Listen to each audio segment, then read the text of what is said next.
이란 발전소 등을 공격할 거라며 최후 통첩 시한을 오는 6일로 정했던 도널드 트럼프 미 대통령이 미 동부 시간 7일 오후 8시를 시한으로 다시 통보했습니다. 트럼프 대통령은 현지 시간 5일 SNS 트루스 소셜에 미 동부 시간 화요일 오후 8시라는 짧은 글을 올렸습니다.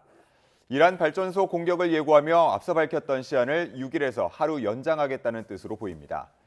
트럼프 대통령은 현지 시간 5일 월스트리트 저널과의 인터뷰에서도 협상 시한을 오는 7일 저녁으로 제시하고 만약 그들이 7일 저녁까지 아무런 조치를 취하지 않는다면 발전소는 하나도 남지 않을 거고 다리도 하나도 서 있지 않을 것이라고 말했습니다.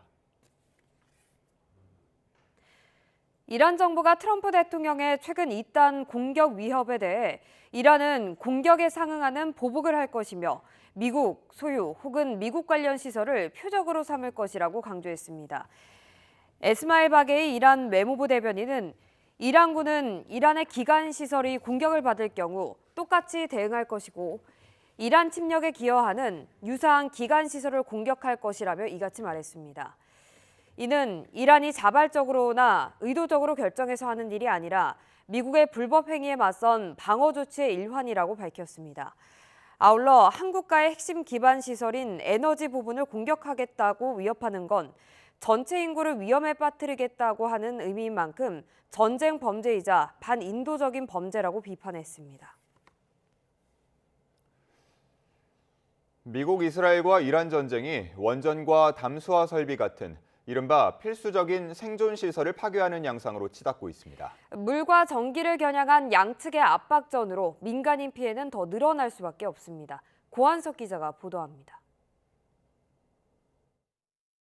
이란 남서부 마으샤르 석유화학 단지에서 검은 연기가 치솟습니다. 지난 4일 이스라엘의 공습 직후 촬영된 영상입니다. 앞서 미군은 테헤란 인근에 대형 교량을 공습해 100명이 넘는 사상자가 나왔습니다. 걸프만을 사이에 두고 쿠웨이트를 바라보는 남서부 부쉐르 원전 주변에도 공격이 이어졌습니다. 원전을 겨냥한 잇따른 공격에 러시아는 물론 국제원자력기구도 깊은 우려를 표명했습니다. 이에 맞서 이란도 눈에는 눈식으로 주변국의 민간 기반 시설을 공격하고 있습니다. 지난 3일 쿠웨이트의 생명줄과 같은 담수화 단지가 드론 공격을 받아 파손됐습니다. 담수화 시설 의존도가 압도적으로 높은 주변국들을 압박해 전쟁에 유리한 위치를 차지하려는 의도로 풀이됩니다. 특히 미군 기지를 수용한 나라들의 직접적인 피해를 입혀서 이들이 미국에 전쟁 중단을 요구하도록 유도하려는 목적도 깔렸습니다. 우리 기술로 지었고 우리 국민 280여 명이 상주하고 있는 아랍에미리트의 바라카 원전도 타격 대상에 오를 수 있습니다. 물과 전기가 끊기고 방사능까지 유출되는 최악의 상황에 대한 우려가 커지고 있습니다.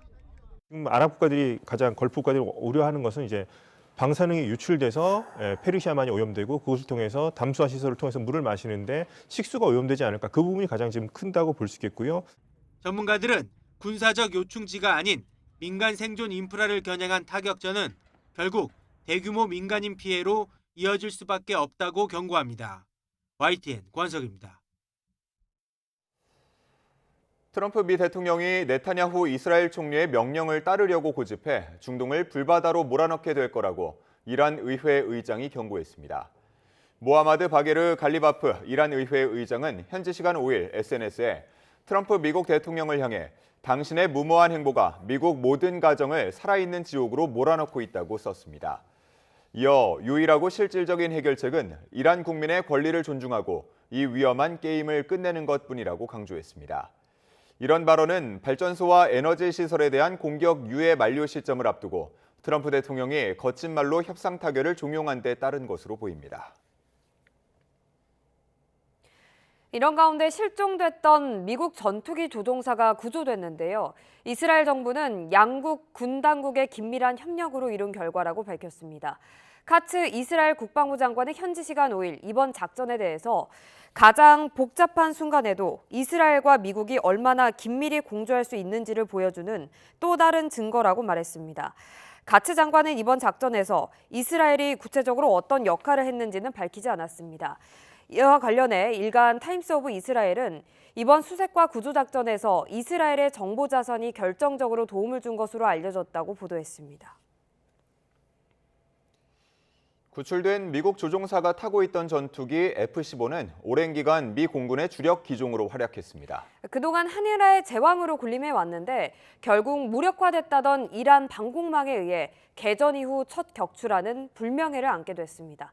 이종환 기자입니다. 애초 이란이 미 전투기 F-35를 격추했다며 공개한 잔해 사진입니다. 하지만 분석 결과 F-15로 파악됐다고 미 언론들은 전했습니다. 4세대 전투기로 평가받는 미 공군의 F-15는 하늘의 제왕, 공중전의 제왕으로 군림해왔습니다.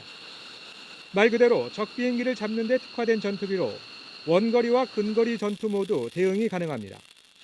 마하 2를 넘는 속도에 수직 상승이 가능할 정도로 상승력이 뛰어나 공중 기동전에 유리합니다. 특히 긴 항속거리와 엄청난 무장량이 강점으로 개량형의 경우 20발 넘는 미사일을 탑재할 수 있습니다. 미사일 트럭으로도 불리는 이유입니다. 다만 5세대 전투기인 F-22나 F-35처럼 완전한 스텔스 기능을 갖추고 있진 않아 적 레이더망을 피하는 기능은 제한됩니다. 그래서 F-35는 보이지 않는 저격수, F-15는 강하고 빠른 사냥꾼에 비유되곤 합니다. 하지만 결국 무력화했다고 주장했던 이란 방공망에 의해 격추된 첫 전투기로 기록됐습니다. F-15 같은 경우에는 그 제공권 장악이랑 정밀 타격을 하는데 임무가 집중되어져 있거든요. 비행의 그런 고도가 낮아지고 그런 거를 이란이 이용을 해서 아마 타격을 하지 않은가 싶고요. 이와 함께 F-15 추락과 비슷한 시기 호르무즈 해협 인근에서 격추된 미 공군의 A-10 공격기는 하늘의 전차 킬러로 불립니다. 속도는 느리지만 정확한 타격이 강점인데 지상전 지원 임무를 맡고 있어 저고도 비행이 숙명입니다. YTN 이종원입니다. 이란이 호르무즈 해협을 통과할 수 있는 선박을 선별하겠다는 방침을 구체화했습니다. 해협 통제는 오직 적국에만 해당한다는 건데 이런 상황에서도 프랑스와 일본 등 서방 측 선박들이 잇따라 해협을 통과하고 있습니다. 오만 무스카트에서 안동준 기자의 보도입니다. 전쟁 이후 호르무즈 해협을 봉쇄했던 이란이 선별 개방 기조를 더욱 공고히 하고 있습니다. 이란은 최근 이라크를 콕 집어 언급하며 해협에 부과된 어떤 제한 조치에서도 예외라는 점을 분명히 했습니다. 지난달 국제해사기구 이란 대표가 적과 연계된 선박 외에는 모두에게 열려 있다고 밝힌 데 이어 통제권의 명분을 다시 한번 강조한 겁니다. نعلن هنا أن العراق الشقيق مستثنى من أي قيود فرضناها في مضيق هرمز إذ لا تشمل تلك القيود إلا الدول المعادية. 이와 맞물려 생필품 등 인도주의적 물자를 실은 선박 통행도 허용됐다는 외신 보도가 잇따르고 있습니다. 하지만 이란의 이 같은 행보를 두고 실효성에 대한 의구심은 여전합니다. 이라크 국적 선박은 허용한다 해도 정작 이라크산 원유를 실은 제3국 선박에 대해서는 구체적인 통행 기준을 밝히지 않고 있기 때문입니다. 주목할 점은 서방 국가들의 움직임입니다. 최근 프랑스 선박이 서방 진영 가운데 처음으로 해협을 통과한 데 이어 일본 선박 통행 사례도 확인됐습니다. 이들 선박은 모두 이란이 지정한 항로를 따라 이동했는데 결국 이란 측과 사전 합의나 조율을 거쳐 통행권을 확보한 것으로 분석됩니다. 이란이 해협 통과를 원하는 국가들과 개별 협상을 벌이는 양상이 뚜렷해지면서 이란이 주장하는 해협 통제권은 더 실질적인 힘을 갖게 될 거란 분석이 나옵니다. 오만 무스카트에서 YTN 안동준입니다. 호르무즈 해협 연안국인 이란과 오만이 원활한 해협 통항 보장 방안을 논의했다고 오만 국영통신사가 현지 시간 5일 소셜미디어를 통해 밝혔습니다. 양국은 외무부 차관급 회담을 열고 양측 전문가들이 참석한 가운데 현재 지역 정세를 고려한 해협 통항 보장 방안을 논의하고 가능한 선택지들을 검토했습니다. 오만 국영통신사는 양측 전문가들이 이 문제에 대해 여러 가지 비전과 제안을 내놓았다고 전했습니다.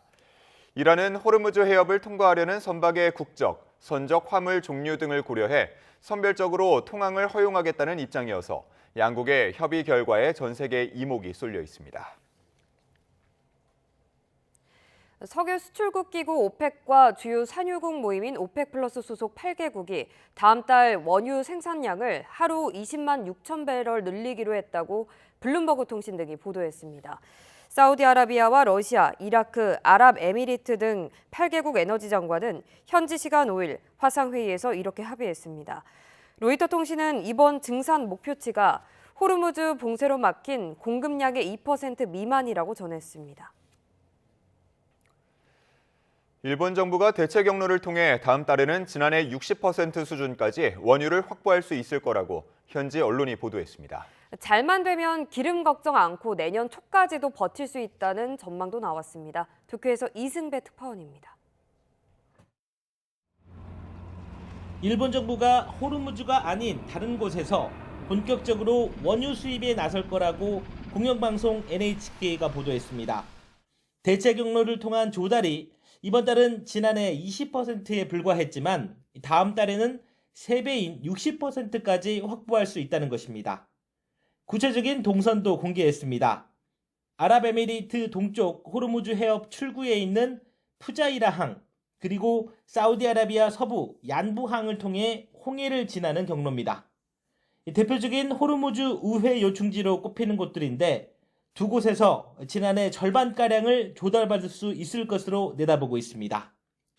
航海経由で世界に対する原油供給が継続しております。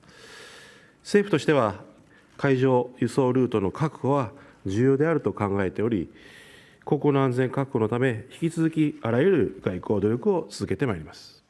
또 미국 텍사스주에서 지난해 4배에 달하는 원유를 공급받고 아제르바이잔에서도 추가 공급이 이루어질 전망이라고 NHK는 전했습니다.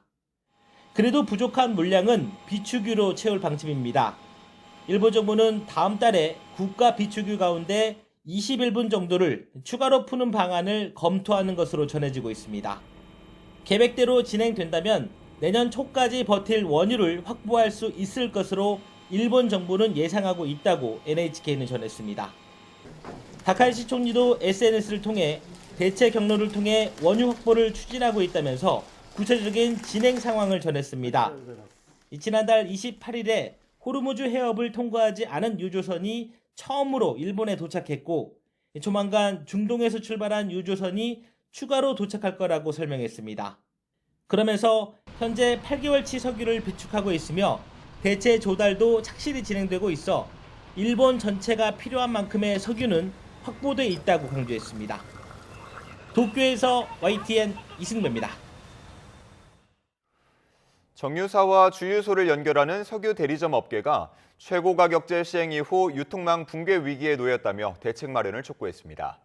한국석유유통협회는 호소문을 통해 정유사의 석유 대리점 공급가와 주유소 직접 공급가가 동일해지며 저장비와 운송비, 인건비 등 기본 유통비용조차 반영하지 못해 손해를 감수하고 있다고 밝혔습니다.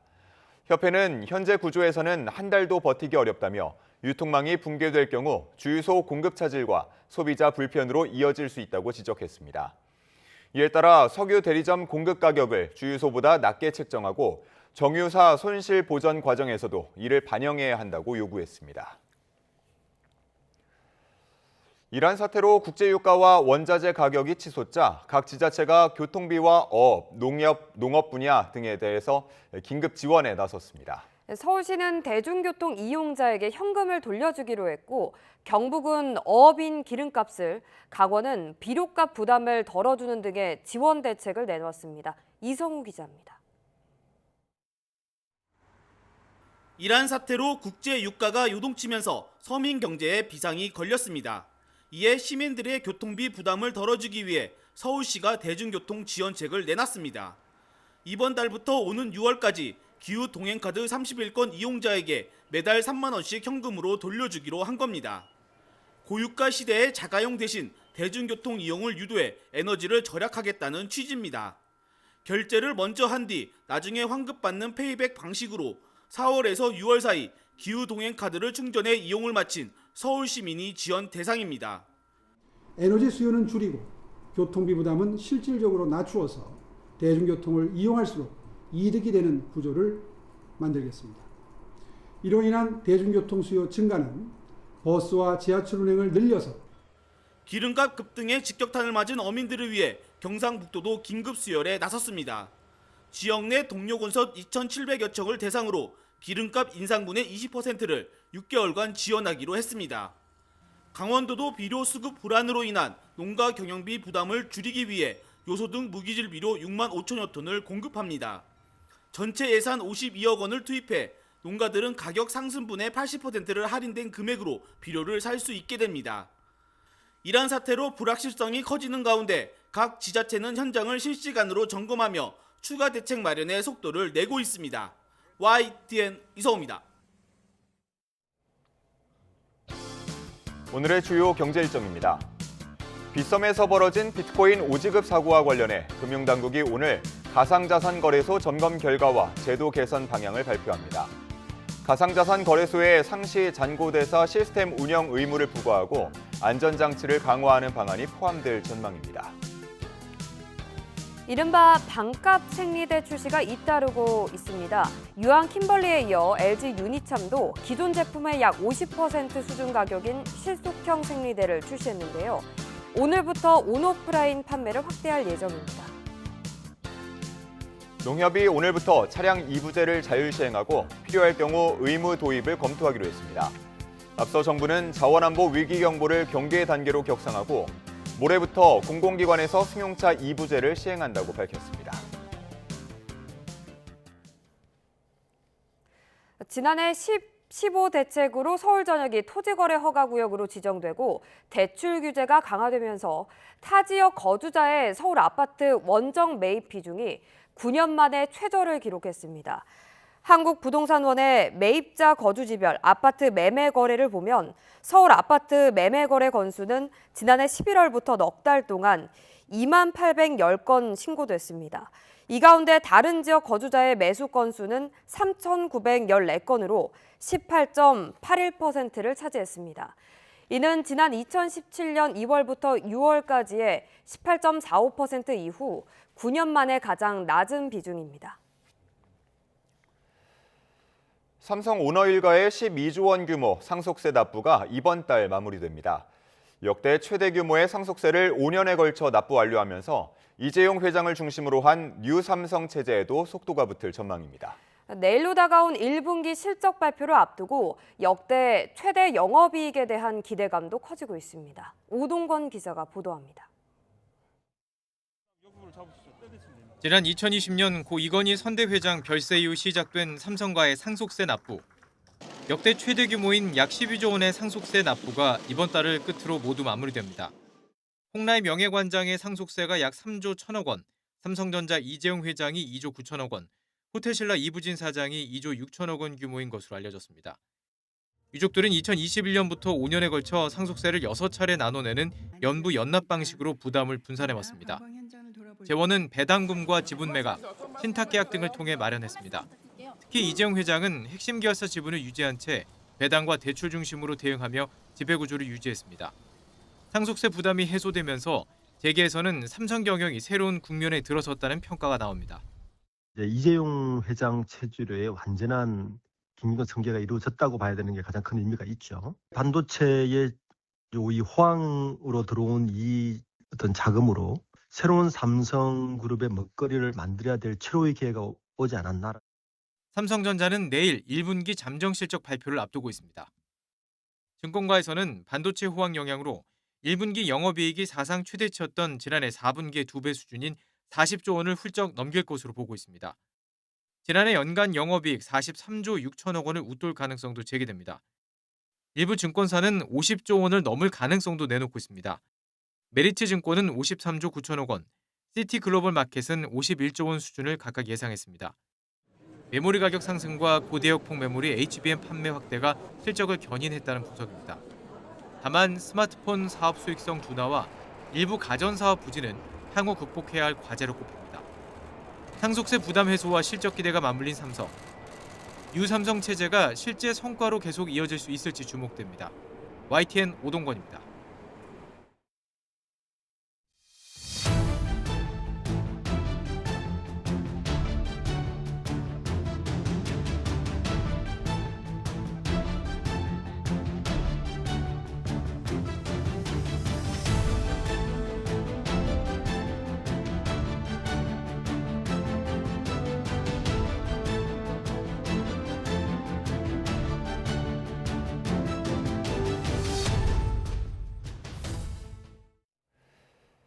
국회는 오늘 오후 본회의를 열고 경제 분야 대정부 질문에 나섭니다. 오늘 회의에서 여야는 중동 전쟁에 따른 26조 2천억 원 규모의 추가 경정 예산안을 놓고 치열한 공방을 벌일 것으로 예상됩니다. 여야는 또 고환율, 고유가 등 경제 상황에 대한 부처별 대응 전략 등도 집중 점검할 계획입니다. 내일 이재명 대통령과 거대 양당 대표 간 회동이 예정된 가운데 어떤 의제가 다뤄질지도 관심입니다. 중동발 위기 대응책은 물론 조작 기소 의혹 국정조사나 개헌 같은 전국 쟁점 현안도 논의 테이블에 오를 가능성이 있습니다. 정인용 기자입니다. 이재명 대통령이 제안한 이번 여야정 민생경제협의체 회담에는 제1야당인 국민의힘 장동혁 대표와 송원석 원내대표 모두 참석합니다. 중동 전쟁발 고유가 고환율과 에너지 수급 대책 등이 우선 의제로 다뤄지겠지만 민감한 현안 역시 테이블에 오를 거란 전망이 나오는 이유입니다. 민주당 주도로 이뤄지고 있는 전임 정권 검찰의 조작 기소 의혹 국정조사 같은 사안이 대표적입니다. 지금 공소 취소 문제나 민주당이 여러 악법들을 밀어붙이고 있는 부분에 대해서는 대통령도 일정 역할을 해야 된다는 말씀도 드려야 될 것 같습니다. 국민의힘은 이재명 정부의 부동산 정책으로 수도권 전월세 시장이 불안정해지고 있다고 주장해온 만큼 관련 언급도 내놓을 수 있습니다. 개헌 문제 역시 오는 6월 지방선거 때 처리하자는 여권 주장에 국민의힘이 당론으로 반대하고 있어 의견 교환이 이루어질 걸로 관측됩니다. 개헌안 발의를 이끈 민주당은 물론 이 대통령도 개헌 필요성에 공감을 표해왔습니다. 야당에서 5.18 정신을 헌법 전문에 넣으면서 부마 항쟁도 넣자 뭐 이런 주장을 했던 기억이 나거든요. 저는 그것도 한꺼번에 같이 하면 더 좋을 것 같아요. 이 대통령은 특히 국회에 제출한 전쟁 추경안의 심사를 포함해 국가위기 속 초당적 협력을 당부할 전망입니다. 부활절을 맞아 참석한 교회 예배 축사에서도 어려울수록 함께 연대하고 협력하는 정신이 중요하다고 강조했습니다. 우리가 직면한 위기를 극복하기 위해서는 국민의 마음을 하나로 모으는 일이 무엇보다 중요합니다. 사실상 중재자 역할인 이 대통령이 이번 회담을 계기로 협의체 가동을 정례화해 여야 협치로 이어질지도 관전 포인트입니다. YTN 정인용입니다. 이제 2달도 남지 않은 6.3 지방선거. 더불어민주당은 공천 후반전에 접어들며 선거 채비에 박차를 가하고 있습니다. 이에 비해 국민의힘은 텃밭 대구부터 공천 난맥상이 여전합니다. 부장원 기자입니다. 더불어민주당 전남 광주 초대 통합특별시장 후보로 민영배 김영록 후보가 결선에 진출했습니다. 기호 2번 민영배 후보, 기호 5번 김영록 후보 이상 두 분이 3파전으로 본경선을 치렀지만 과반 투표자가 나오지 않아 신정훈 후보는 탈락했고 오는 12일부터 결선 투표를 치르게 됐습니다. 광역단체장 16곳 가운데 7곳의 후보를 확정한 민주당은 이번 주 충남과 세종, 경기, 서울과 부산, 전북과 제주 등 본경선 결과를 잇따라 발표합니다. 공천 막바지에 접어든 모습으로 대한민국 정상화를 기치로 한 선거 슬로건과 홍보 전략도 공개하며 본선 채비에 박차를 가하고 있습니다. 갈등과 분열만을 초래하고 국익을 해치는 내란을 완전히 종식해 국민 통합과 화합을 이루는 진정한 의미의 국가 정상화를 실현하겠습니다. 반면 국민의힘은 텃밭 대구부터 공천 난맥이 여전합니다. 컷오프된 주호영 의원과 이진숙 전 방통위원장의 반발이 거센데 양쪽 다 무소속 출마도 불사할 태세입니다. 이 경우 민주당 후보로 확정된 김부겸 전 총리까지 4파전이 펼쳐지게 되는데 당 안팎에선 사상 처음 대구시장을 민주당에 내줄 수도 있다는 위기감도 분출했습니다. 그런데 대구, 보수의 심장 아닙니까? 대구시장을 뺏기면 어떻게 되겠습니까? 그래서 거당적으로 생각을 해달라. 주 의원은 모든 경우의 수를 열어뒀다는 입장으로 우선 법원에 불복 절차를 제기할 방침입니다. 오는 8일 기자회견을 열어 향후 행보를 밝히기로 했는데 당 공천관리위원회는 재고의 여지가 없다는 입장입니다. 저희 국민의힘 당을 엄청 사랑하시는 분이고 또 그렇기 때문에 저는 아마 큰 변화 없이 있을 거라고 저는 생각합니다. 승부처 경기도는 주소지 이전 기한이 지나 유승민 전 의원과 김문수 전 장관 출마가 무산된 상황. 경쟁력 있는 후보를 다시 찾아야 하는데 공관위는 추가 공모 여부를 조만간 다시 논의하기로 했습니다. YTN 부장원입니다. 더불어민주당이 6.3 지방선거 후보자 경선 과정에서 이재명 대통령의 취임 전 사진과 영상 사용과 관련해 주의를 당부했습니다. 민주당은 조승래 사무총장 명의로 보낸 공문에서 이 대통령이 취임 전 상임선대위원장이나 국회의원 신분으로 특정 후보자를 응원하는 영상과 사진 사용을 제한해 당무 개입 논란을 없애고자 하는 취지라고 밝혔습니다.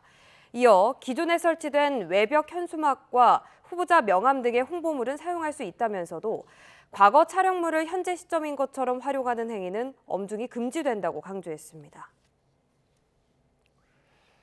국민의힘 이정현 전 공천관리위원장은 누군가는 호남에서 보수가 완전히 죽지 않았다는 것을 보여줘야 한다며 전남 광주 통합특별시장 선거 출마를 공식화했습니다.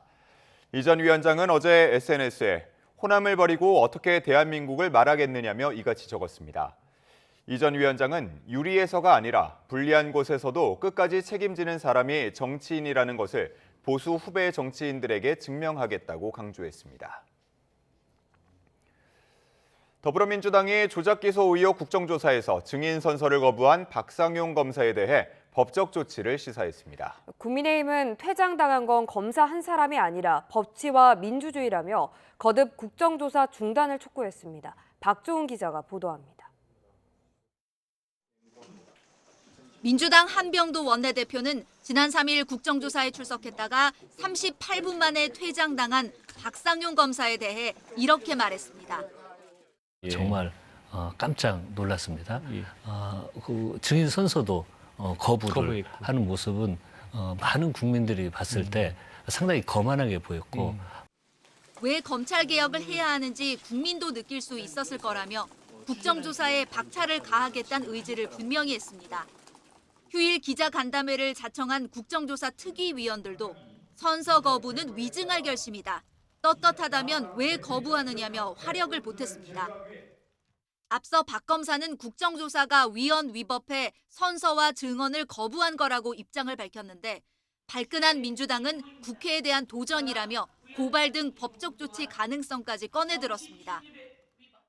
정치 중립의 위반, 국회의 적법한 절차를 무시하는 행위로서 법적 조치 대상이란 말씀을 드리고 국민의힘은 민주당이 검사를 압박해 공소 유지를 무력화하려는 시도라고 반발했습니다. 퇴장당한 것은 박상용 검사뿐만 아니라 의회 민주주의 그리고 법치주의가 똑같이 쫓겨났습니다.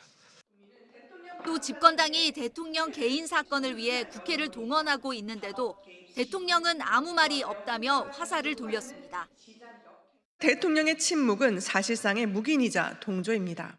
민주당은 공소 취소용 불법 국정조사를 즉각 중단하십시오. 공개된 녹취만으로도 조작 수사 정황이 입증된다는 민주당과 이를 역대급 방탄 시나리오로 규정한 국민의힘 사이 공방은 한 달여 남은 국정조사 기간 내내 이어질 전망입니다. YTN 박조은입니다. 정치헌금 수수 등 13가지 의혹을 받는 무소속 김병기 의원에 대한 경찰 수사가 넉 달째 이어지고 있습니다.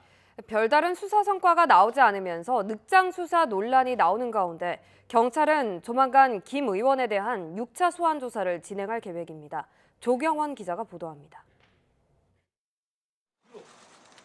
무소속 김병기 의원은 지난 2월 말 처음 경찰에 소환됐습니다. 경찰이 수사에 착수한 지 2달 만이었는데 포토라인에 선 김 의원은 모든 의혹과 음해를 해소하겠다고 말했습니다. 이런 일로 뵙게 돼서 송구하게 생각하고요. 성실하게 조사받아서 제게 제기된 모든 의혹과 음해 말끔하게 해소하고 반드시 명예회복하도록 하겠습니다. 김 의원은 지난 2020년 전직 동작구 의원 2명에게서 현금 3천만 원을 받았다가 몇 달 뒤 돌려줬다는 내용의 탄원서가 공개되며 정치연금 수수 논란에 휩싸였습니다. 이 밖에도 차남의 숭실대 특혜 편입과 아내의 비위에 관한 수사무마 청탁 등 모두 13가지 의혹을 받고 있습니다. 수사가 넉 달째 이어지는 동안 5차례 소환 조사가 이루어졌지만 경찰은 아직 어느 한 가지 의혹에 대해서도 사건 처리 방향을 정하지 못한 상태입니다. 지난달 11일 3차 조사 때는 건강상 이유로 5시간 만에 조사를 중단했고 이후 김 의원은 허리 통증으로 한동안 입원 치료를 받은 것으로 파악됐습니다. 최근 3차례 조사는 4시간에서 6시간 정도로 짧게 진행되면서 수사를 일부러 지연시키는 것 아니냐는 지적도 나왔습니다. 수사 지연시킨다는 비판도 있는데 어떻게 생각하십니까? 수사가 장기화하면서 경찰의 수사 의지에 대한 의문도 제기됐습니다. 수사 한 달 만에 구속영장을 신청한 강선호 의원 1억 원 수수 혐의 사건과 대비된다는 겁니다. 이 같은 논란에 박정보 서울경찰청장은 최근 기자들과 만나 수사는 결과로 이야기하는 것이라며 공감할 수 있는 결과를 내놓겠다고 말했습니다. 조만간 김 의원에 대한 6차 소환 조사가 예정된 가운데 경찰이 늑장 수사 논란을 불식시키고 핵심 혐의 규명에 속도를 낼 수 있을지 주목됩니다. YTN 조경원입니다.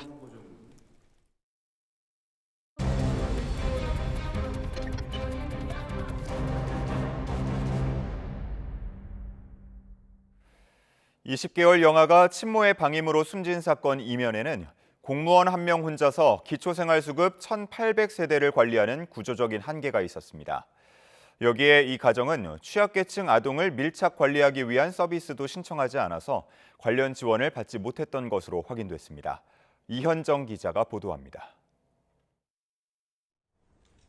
친모 A씨의 방임으로 20개월 아이가 숨지기 불과 일주일 전, 지자체는 전화 상담에서 별다른 이상 징후를 발견하지 못했습니다. 마지막 방문 상담은 지난해 2월이었고 이후 아이가 숨진 채 발견되기 전까지 방문은 이루어지지 않았습니다. 상담 방식이나 빈도를 규정하는 지침이 없고 담당 인력이 부족해 자주 살피지 못했다는 게 지자체 해명입니다. 실제로 관련 자료를 보면 A씨가 사는 인천 9월 사동의 기초생활수급자 담당자는 단 한 명으로 혼자서 1,800세대를 관리해야 하는 상황. 1인당 담당 세대 수는 지난 5년 내내 인천시 136개 동 가운데 2위였습니다. 이렇게 현장에서 인력난 속에 고군분투하던 사이 아이는 영양결핍으로 숨을 거뒀습니다. 담당 인력 충원이 필요하다는 지적과 함께 복지 전문가들은 또 다른 아쉬움을 말합니다. 보건복지부가 총괄하는 취약계층 아동 통합 서비스 드림스타트 대상자로 등록됐다면 더 면밀한 관리가 가능했을 거란 겁니다. 드림스타트는 개별 취약계층의 생활환경을 파악해 아동의 건강관리와 심리검사, 부모교육과 취업 연계 양육상담 등 맞춤 서비스를 제공하고 필요한 경우 민간 프로그램까지 연결해주는 제도입니다. 기초생활수급자이자 한부모 가족인 A씨 가정은 위험군으로 분류돼 3개월 주기로 사례 관리가 가능했을 것으로 보이는데 구청은 A씨가 먼저 서비스를 요청한 적이 없어 지원 여부에 대한 협의가 이루어지지 못했다고 설명합니다. 하지만 이미 공적 부조를 받고 있었던 A씨에게 지자체에서 먼저 서비스를 안내할 수는 없었는지 지적하는 목소리도 나옵니다. 수급자면 100% 드림스타트 사례거든요. 면밀하게 공조만 했어도 사실은 상당 부분 지금 아동학대는 예방되고 있는 상황이라고 고립된 가정일수록 쉽게 드러나지 않는다는 점을 고려해 정부 지원이 빠뜨림 없이 가닿을 수 있도록 하기 위한 고민이 필요해 보입니다. YTN 이현정입니다. 식목일인 어제 곳곳에서 산불이 잇따랐습니다. 전남 영암군에서는 교차로에서 충돌 사고가 나 2명이 숨지고 3명이 다쳤습니다. 사건 사고 소식 유서연 기자입니다. 산불 진화대원이 나무 사이로 물줄기를 쏘며 진화 작업을 벌입니다. 경기 연천군 고물리에 있는 야산에서 불이 난 건 낮 12시 45분쯤. 산림당국은 헬기와 차량을 동원해 진화에 나섰고 1시간 20여 분 만에 불을 모두 껐습니다. 비슷한 시각 경기 이천시 유살리에 있는 야산에서도 불이 나 15분 만에 꺼졌습니다. 다행히 두 곳 모두 다친 사람은 없었습니다. 승용차가 도로 바깥 풀숲에 처박혔습니다. 전남 영암군 삼호읍에 있는 교차로에서 승합차와 충돌한 뒤 튕겨 나간 겁니다. 이 사고로 승용차에 타고 있던 70대, 80대 여성이 숨졌고 70대 승용차 운전자와 승합차 탑승자 2명도 중경상을 입었습니다. 경찰은 당시 승용차가 비보호 좌회전을 하다가 직진하던 승합차와 충돌한 것으로 보고 정확한 경위를 조사하고 있습니다. 아침 8시쯤 경기 광주시 정지리에서는 비닐하우스 화재가 발생했습니다. 한 대는 냉장고에 있는 것은 아니었고 여러 가지 잡기들이 많은 창고같이 되어 있는. 다친 사람은 없었지만 비닐하우스 2동과 인근 컨테이너까지 모조리 탔습니다.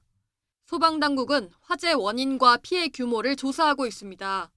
YTN 유서연입니다. 지난해 세상을 떠난 김창민 영화감독이 폭행을 당해 숨진 것으로 뒤늦게 알려진 가운데 검찰이 전담팀을 구성하고 보안 수사에 나섰습니다.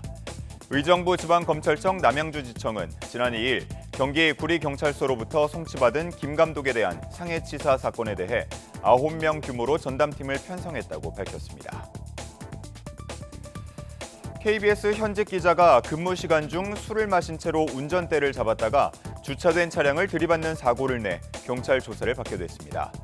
YTN 취재를 종합하면 서울 영등포경찰서는 지난 3일 음주운전을 한 KBS 기자 A씨를 적발했습니다. A씨는 지난 3일 오후 4시 40분쯤 서울 영등포구 KBS 본사 인근에서 면허 취소 수치의 음주 상태로 운전을 하다 주차돼 있던 차량 넉 대를 들이받은 것으로 조사됐습니다. 부활절을 맞아서 전국에서 예수의 부활을 기리고 그 의미를 되새기는 미사와 예배가 열렸습니다. 부활의 희망 안에서 특히 전쟁으로 고통받는 이들과 연대해야 하는 메시지가 잇따랐습니다. 송재인 기자의 보도입니다. 주님 부활대축일 미사를 앞두고 서울 명동대 성당 입구에 긴 줄이 늘어섰습니다. 경건한 종소리와 함께 입당하는 주교와 사제단. 정순택 대주교는 부활의 희망이 울려 퍼지는 날, 우리도 생명을 살리는 삶을 직접 실천해야 한다며 세계 곳곳에서 이어지는 전쟁을 언급했습니다. 우리는 고통받는 모든 이를 기억하며 기도하고 연대해야 합니다. 특별히 전쟁과 폭력 속에서 생명의 위협을 겪는 이들을 외면하지 말아야 합니다. 미사에 참석한 신자들도 주변은 물론 닿지 않는 먼 곳에서도 고통이 끝나기를 간절히 바랐습니다. 희생되지 않도록 전쟁이 빨리 종식될 수 있도록 기도하려고 합니다. 진리도 진리이지만 이제 사랑을 실천해야지. 주위에 아픈 사람들이 많아요. 특히 우리 며느리가 지금 큰 수술 앞두고 있는데 예수님 부활하신 날 특히 이제 병중에서 이제 잘 회복하기를. 국내 개신교 73개 교단이 참여한 역대 최대 규모 부활절 연합예배에서도 분열을 넘어선 화합을 기도했습니다. 국민 대통합에 앞장서며 사회적 약자를 섬기는 일에 최선을 다함으로 이 시대 속에서 희망의 빛이 되고 사회 그늘진 곳에 희망의 손길을 건네는 부활절 후원 장터에도 종일 신자들의 발길이 잇따랐습니다. YTN 송재인입니다. 경기 오산시 설왕저수지가 화려한 조명과 음악이 어우러진 수변 명소로 탈바꿈했습니다. 100m 높이까지 치솟는 고사분수가 K-팝 음악에 맞춰 선을 보였습니다. 최명신 기자가 소개합니다.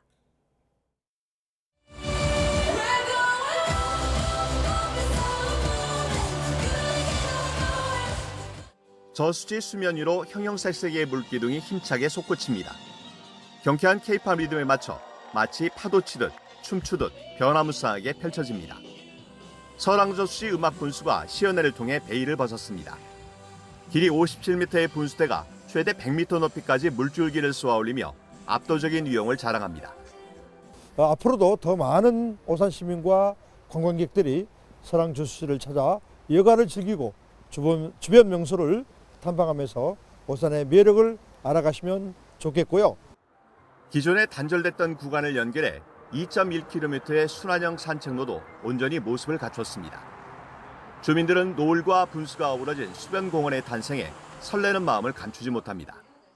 호수공원처럼 여기도 꾸며졌으면 좋겠다 했는데 이렇게 8년 만에 이렇게 좋고 예쁜 호수공원이 생겨서 너무 좋고요. 오산시는 이달 말까지 분수대 공사를 최종 마무리하고 인근 독산성 새마대주와 연계해 경기 남부권의 대표적인 힐링 거점으로 키워나갈 방침입니다. YTN 최명신입니다. 지난달 발생한 자동차 부품 공장 화재를 계기로 경기도 소방재난본부가 화재 안전 점검을 진행한 결과 도내 공장 100곳에서 부실 사례가 확인됐습니다. 대부분 소방시설 불량과 무허가 위험물 저장 취급 같은 위반 사항이 적발됐으며 경기도 소방재난본부는 입건 6건, 과태료 13건, 조치명령 100건 등을 조치했습니다. 이번 점검은 도내 자동차 부품 공장 172곳을 대상으로 지난달 말까지 이뤄졌습니다. 이와 함께 경기도 소방재난본부는 오늘 17일까지 유사업종 공장 3,637곳 가운데 화재 위험도가 높은 금속 가공 공장 727곳에 대해서 긴급 합동 점검에 나섭니다. 미국 연방법원이 도널드 트럼프 행정부가 대학들에 요구해온 인종성별 입학 통계 제출에 제동을 걸었습니다. 현지 시간 4일 뉴욕타임스에 따르면 매사추세츠 보스턴 연방지방법원은 전날 미 교육부가 공립대학에 요구한 입학 관련 상세 자료 제출을 강제할 수 없다고 명령했습니다. 이번 판결은 트럼프 행정부 정책에 반발해 소송을 제기한 17개 주에 적용됩니다. 주말 오전 우크라이나의 한 시장에서 러시아의 드론 공격으로 사상자 20여 명이 발생했습니다. 현지 시간 4일 오전 러시아가 우크라이나 남부 드니프로강 인근 니코폴 마을에 있는 한 시장을 드론으로 공격했습니다. 이번 공격으로 5명이 숨지고 14세 소녀를 포함한 21명이 부상한 것으로 전해졌습니다. 현재 중부지방 곳곳에 비가 내리고 있습니다. 비는 오전 중 전국으로 확대되겠고 대부분 지역에 낮까지 이어지겠습니다. 양은 5에서 20mm 정도로 많지 않겠지만 돌풍과 벼락, 쌀아구박을 동반해 요란하게 내릴 수 있겠고요. 먼지 섞인 황사비가 내릴 가능성이 있어 최대한 맞지 않도록 주의하셔야겠습니다. 비가 그친 뒤에는 맑은 하늘이 드러나겠지만 황사의 영향으로 전국 곳곳에 공기가 탁하겠습니다. 수도권과 영동 그리고 충청 지역은 오후에 또 남부지방과 제주도는 밤에 대기질이 나쁨 수준을 보이겠습니다. 오늘 아침은 어제보다 조금 높게 출발하고 있습니다. 이 시각 서울의 기온이 10.1도, 안동 9.6도, 포항은 12.1도 보이고 있습니다. 반면 낮 기온은 어제보다 조금 낮겠습니다. 서울과 대전 15도, 대구 16도가 예상됩니다. 특히 찬 공기가 내려오면서 내일과 모레 아침에는 반짝 꽃샘추위가 찾아오겠고요. 주 후반에는 다시 전국 곳곳에 봄비가 내릴 전망입니다. 날씨였습니다. 이상으로 뉴스타트 1부 마칩니다. 잠시 후 2부가 이어집니다. 시청해주신 여러분 고맙습니다.